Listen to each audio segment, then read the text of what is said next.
Bom dia! Bem, sexta-feira, último dia da semana, vamos lá à edição de hoje da Cor do Dinheiro. Edição do dia 21 de fevereiro do ano da graça 2020.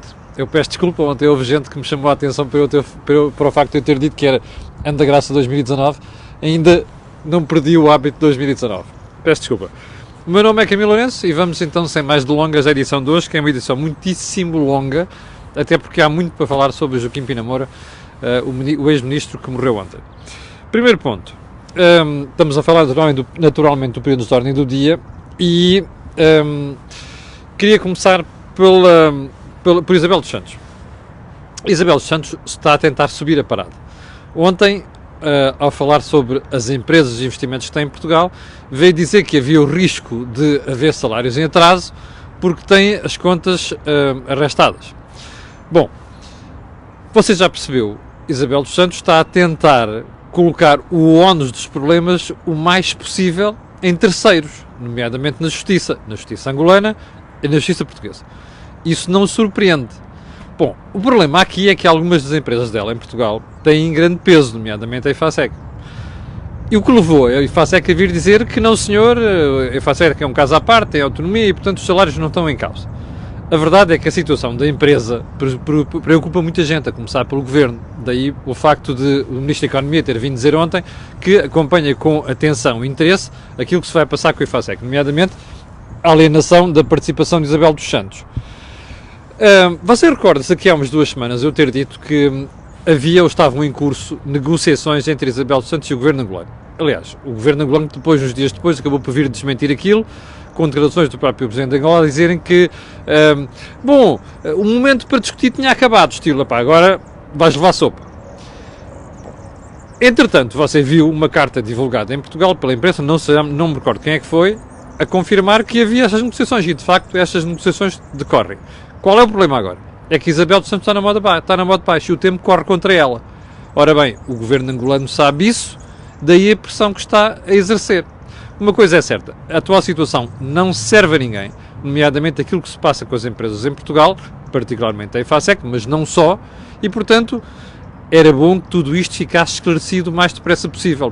Eu recordo, há participações na Galp, há participações na NOS, era bom que isto ficasse resolvido o mais depressa possível. E se há alguma coisa que o Governo português devia fazer, era acelerar o epílogo deste cenário, porque não vai trazer nada de positivo para qualquer dos lados, inclusive para nós.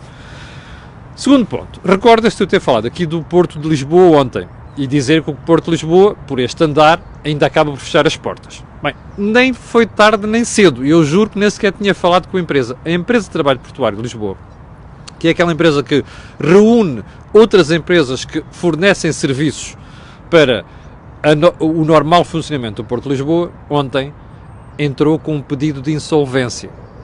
Eu já lhe tinha falado disto ontem por causa da questão dos salários em atraso e por aí adiante. Bom, isto é muito mau sinal. Não é? Isto é a confirmação de que todo o ecossistema à volta da gestão do Porto de Lisboa não está bem. E, portanto, isto, mais tarde ou mais cedo, vai correr mal. Eu recordo, o Porto de Lisboa, em quase 10 anos, perdeu quota de mercado. Caiu de 18% para 12%. Grandes beneficiários disto, Porto de Leixões e também o Porto de Sintes. Eu sei que há pessoas em Lisboa que dizem mas a gente preferia que não houvesse contentores em Lisboa e que não houvesse cargas em Lisboa e que isto fosse uma cidade de turismo. Bom, não me parece que isto seja a solução. E, portanto, convém estar atento a esta brincadeira porque eu acho que a história não vai ficar por aqui. Terceiro ponto, a morte de Joaquim Pina Moura. Ex-ministro da Economia, ex-ministro das Finanças, super-ministro, também conhecido pelo cardeal, entre aspas, por referência ao cardeal Richelieu, ex-primeiro-ministro de França, e como uma espécie de iminência parda de António Guterres e do seu governo. Eu conheci-o, falei com ele muitíssimas vezes, inclusive é um pormenor que nunca contei aqui. Cheguei inclusive a propor-lhe uma vez a ele e ao professor António Borges, que também já morreu, que fossem os pontas de lança de uma espécie de acordo do regime em matéria orçamental. Veja só, isto foi no princípio deste século, que depois, obviamente, ainda nos reunimos, que chegámos a falar sobre o assunto, mas não chegou a ir para a frente porque se percebeu que entre o PSD e o PS nunca haveria de haver acordo para, em que, sobretudo em questões orçamentais, ver se fixava um conjunto de regras que finalmente, a partir de 2012, passaram a estar consagradas nos tratados orçamentais europeus. Portanto, isso foi aquilo que nos facilitou a vida. O que é que eu tinha a dizer sobre Pina Moura? Tinha boa impressão dele, lidei sempre muito bem com ele, tinha um humor fino, mas tinha um problema. Ele foi-se embora quando viu a luz. E qual é que foi a luz? Eu sei que há gente que destaca a importância dele em outras coisas, o facto de ter feito privatizações e por aí dentro, que de facto não foram, algumas situações não foram as melhores, eu já vou falar delas, mas há aqui um ponto muito importante. Pina Moura vai-se embora, sai do governo, quando António Guterres lhe pede um estudo sobre a situação orçamental portuguesa. E ele viu qual era o problema. E viu também que nunca conseguiria resolver aquilo por acordo entre os vários partidos, nomeadamente o partido dele e o PSD. E então percebe que Portugal tem ali um problema e vai-se embora. Bom, qual é o outro problema aqui? O ponto aqui é esta constatação de que, como você vê, estes problemas orçamentais portugueses, os problemas das finanças portuguesas já vinham de longe. E a constatação de que já nessa altura era absolutamente impossível haver acordo entre os partidos para resolver aquilo, que continua a não haver. O que é que nos chafa hoje em dia? O facto de haver um tratado orçamental com regras duríssimas nessa matéria que obriga governos do Partido Socialista, inclusive a extrema-esquerda, a estarem de acordo em relação a controlar o déficit público e também a dívida pública. Segundo ponto importante nesta conversa sobre Pina Moura. Eu acho que ele não esteve bem em alguns momentos da vida dele. Particularmente quando, como ministro, orquestrou a privatização da EDP, foi buscar a Iberdrola para parceiro da EDP neste processo e, 3 anos mais tarde, vai para a presidência da Iberdrola. Ou melhor, passaram 3 anos. E ele costumava dizer isto, justificando-se: eu não cometi nenhum erro, nem cometi nenhum pecado, nem violei a lei, porque deixei passar 3 anos e depois é que fui para a Iberdrola. É verdade. O problema é que quem faz a privatização da EDP e leva a Iberdrola para parceiro estratégico da EDP não pode aparecer mais tarde como presidente da Iberdrola. Mesmo que venha dizer que passaram os 3 anos. Para mim, é aquele problema que já falei aqui várias vezes, sem ter no Banco de Portugal, por exemplo, no Ministério das Finanças do Banco de Portugal, que é o problema das portas giratórias. Hoje estamos aqui, vira a porta, no dia seguinte estamos do outro lado, ou 3 anos depois estamos do outro lado. Portanto, eu acho que ele não cometeu nenhum problema, nenhum crime, nem foi, do ponto de vista de lei, não violou nada, do ponto de vista de ética, em minha opinião, é que não devia ter acontecido. Mas, volto a dizer, eu guardo uma boa impressão de Joaquim Pina Moura. Tenho pena que ele, até porque ele vinha do Partido Comunista, tenho pena que ele não tivesse visto a luz mais cedo. Era uma pessoa com uma grande capacidade de análise, era uma pessoa com uma grande capacidade de trabalho. Em minha opinião, estava perdido no Partido Comunista Português. Como sabe, ele fez parte daqueles dissidentes, como Zita Seabra, Barros Moura, que chegou a ser meu professor, aliás, que deviam ter saído do Partido Comunista mais cedo. Bom, isto é o que tenho a dizer para dizer sobre Joaquim Pina Moura. E volto a dizer, lembro-me quando eu me sentei com ele e o professor António Borges para começarmos a conversar sobre se valia a pena pensar numa espécie de acordo de regime para as questões orçamentais, ele ter tido a melhor colaboração e eu estar a olhar para o outro e tentar e registar com agrado como é que por trás dos bastidores, por trás dos holofotes, a esquerda e a direita eram capazes de se entender nestas questões.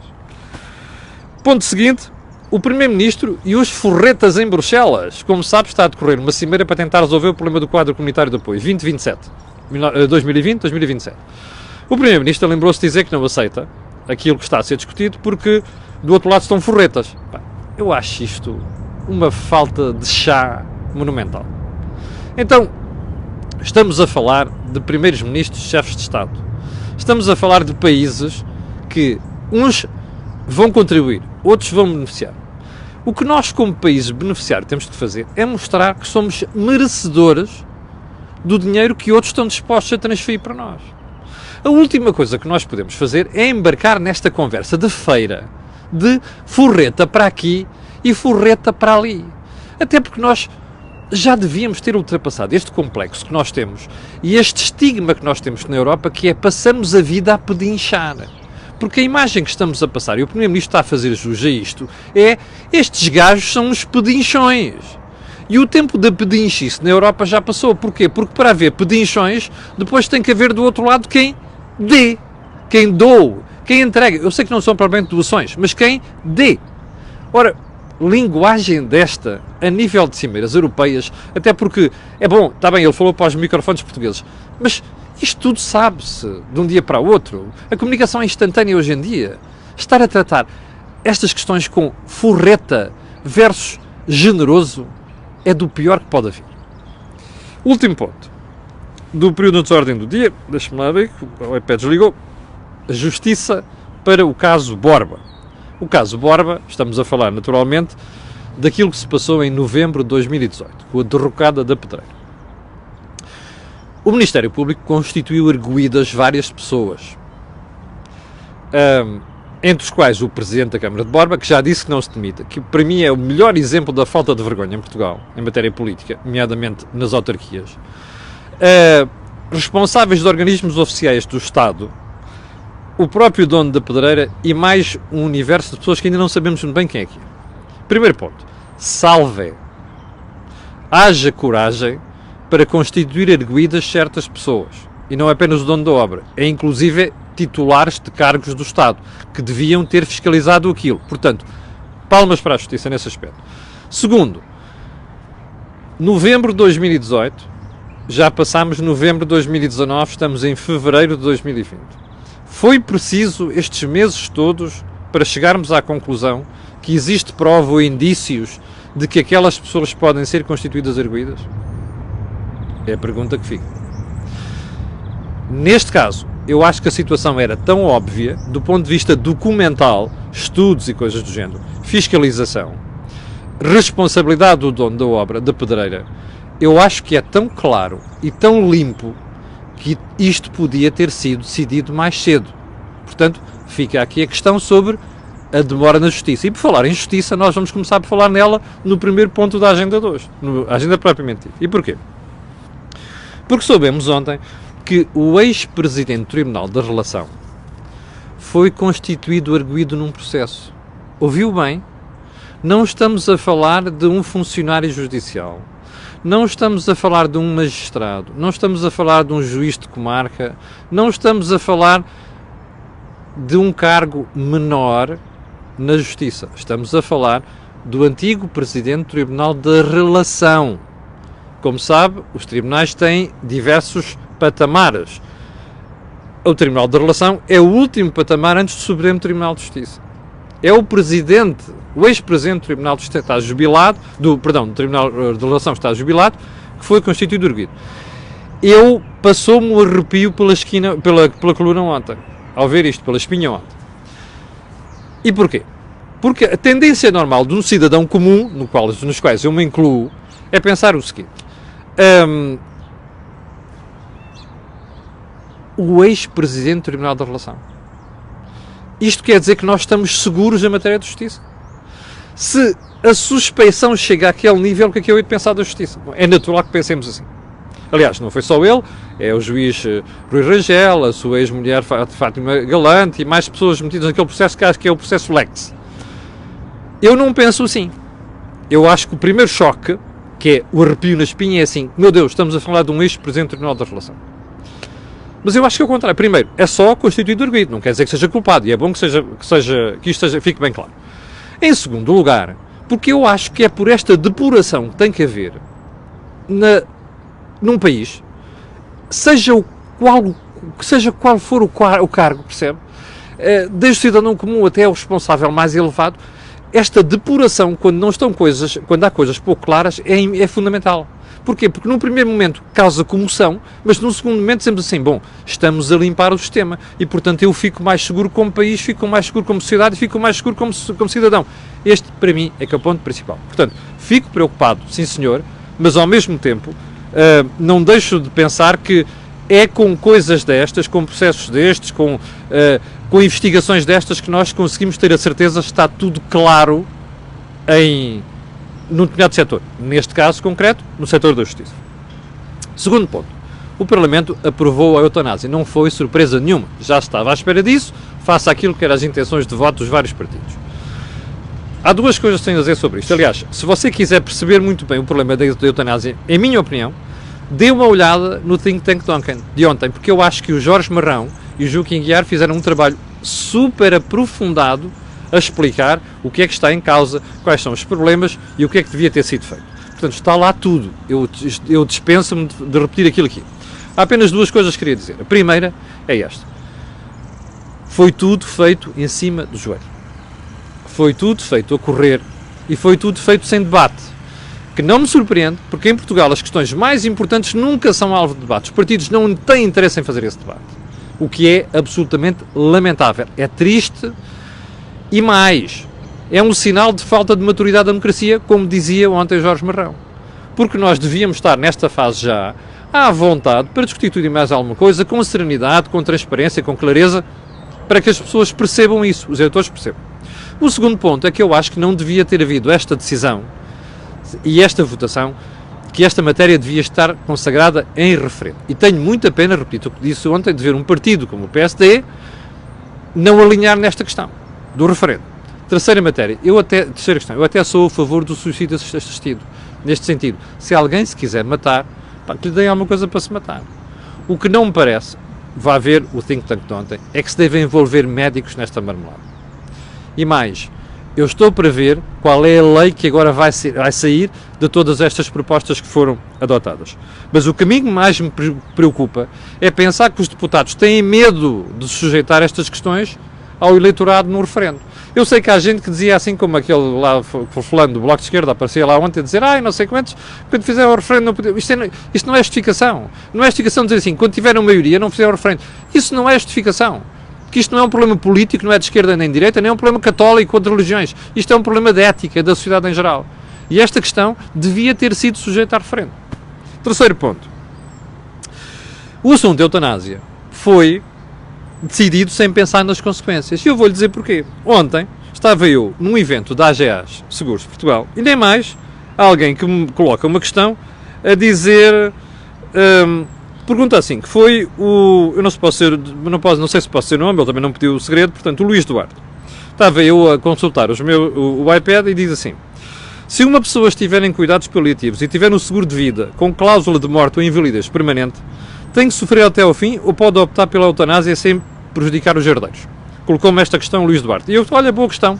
Aí está um belíssimo exemplo de como os deputados não pensaram nestas matérias antes de as decidir. Então agora quero ver, pelos vistos não foi só o Luís Duarte a pensar no assunto, porque o público de hoje tem esta questão. Lei da eutanásia não acautela um pagamento de seguros de vida. Epá, bonito serviço. Está a ver? Espera, projeto de lei do PS. Foi o mais votado entre os 5 aprovados ontem. Mas as seguradoras lamentam não terem sido consultadas na procura de uma solução. Isto é verdade, percebe? Eu ontem estava ali a falar com a malta da AGA Seguros e descobri que não houve um deputado que fosse falar com a malta a perguntar assim, o que é que vocês acham disto? O regime legal que a gente vai criar? Olha, como é que isto se articula com os seguros de vida? Está a perceber? Ninguém pensou nesta marmelada. Isto é a imagem do Parlamento português. Isto é a imagem dos políticos portugueses. Isto é a imagem da classe política portuguesa. É uma infantilidade, percebe? Decidir questões desta gravidade e desta importância sem pensar em todo o ecossistema, sem pensar em tudo quanto está à volta, percebe? É de uma absoluta irresponsabilidade. Agora vão correr todos atrás do prejuízo, porque como você sabe, tudo isto vai ser decidido até lá a junho, e agora vão, depois do problema que tem sido criado, depois de derramarem o leite em cima da mesa, vão agora a correr atrás do prejuízo. Vamos lá vir agora com as seguradoras como é que isto vai ser. Olha, absolutamente deplorável, percebe? Foi esta a imagem que o Parlamento passou ontem. Ponto seguinte.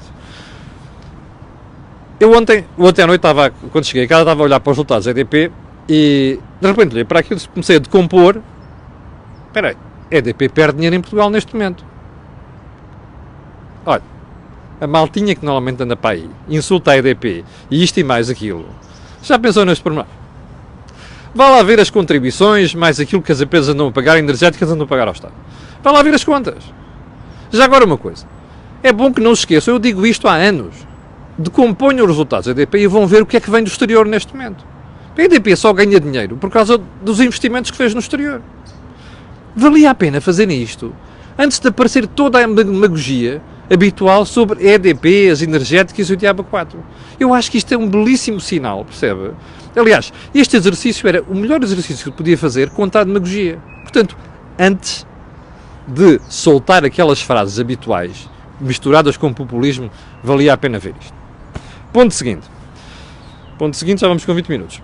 Ontem, na apresentação dos resultados do BCP, alguém perguntou ao Dr. Miguel Maia, que é CEO do BCP, então vai comprar um novo banco? E ele diz, quando o problema se colocar, nós logo analisaremos. Já percebeu. O novo banco anda na boca de muita gente nas últimas semanas, e nem sempre por boas razões. E a sensação com que se começa a ficar é que o novo banco vai ser adquirido por alguém. BCP, ou Santander, ou outro qualquer, não sei. Há uma coisa que eu sei sobre isto, que é, não é nada bom em Portugal nós estarmos a assistir à concentração bancária como ela está a processar. Porquê? Por falta de concorrência no mercado, percebe? Portanto, eu espero bem que, quando houver de pensar neste assunto, a gente não se esqueça deste pormenor. Que é para depois não estar ali mais tarde a dizer, olha, lá estão os bancos a fazer isto e aquilo, mais as comissões bancárias e diabo 4. Monopolismo, não quer dizer que haja monopolismo, mas menos entidades a atuar no mercado é menos concorrência. Menos concorrência é o pior inimigo nosso, do cidadão em geral. Ponto seguinte, nada. Eu ando a adiar a hotelaria e o alojamento local há quase uma semana e meia. Eu peço desculpa ao pessoal que me tem pedido sistematicamente para tratar disto, tem ficado para o fim, já não vai ser hoje, já vamos com 21 minutos. Eu vou deixar para a semana, mas eu prometo que para a semana vou focar no assunto, que é a história do alojamento local versus hotelaria e as restrições que o Governo está a criar para o alojamento local, que eu acho que não é por acaso. Bem, chegamos ao final da conversa de hoje. Eu no fim de semana, peço desculpa uma coisa, eu hoje era para ir para Viena, e cheguei a dizer a várias pessoas em Viena, aliás, Valença, que cheguei a dizer a várias pessoas lá que ia lá estar. Peço desculpa, não vai acontecer. Voltarei a Viena no dia 12 de março, quando houver uma conferência que nós vamos lá fazer no âmbito das PME, mas nessa altura terei o cuidado de vir cá a falar sobre o assunto. Como eu dizia, já não vou incomodar no fim de semana, quero-lhes desejar um grande fim de semana, quer dizer que na segunda-feira estarei aqui para atazanar o juízo, e quero para o final pedir aquilo que peço sempre, que é colocarem um gosto, fazer partilha nas redes sociais, porque aquilo que houve aqui não houve em mais sítio nenhum. Obrigado, com licença, e até segunda-feira.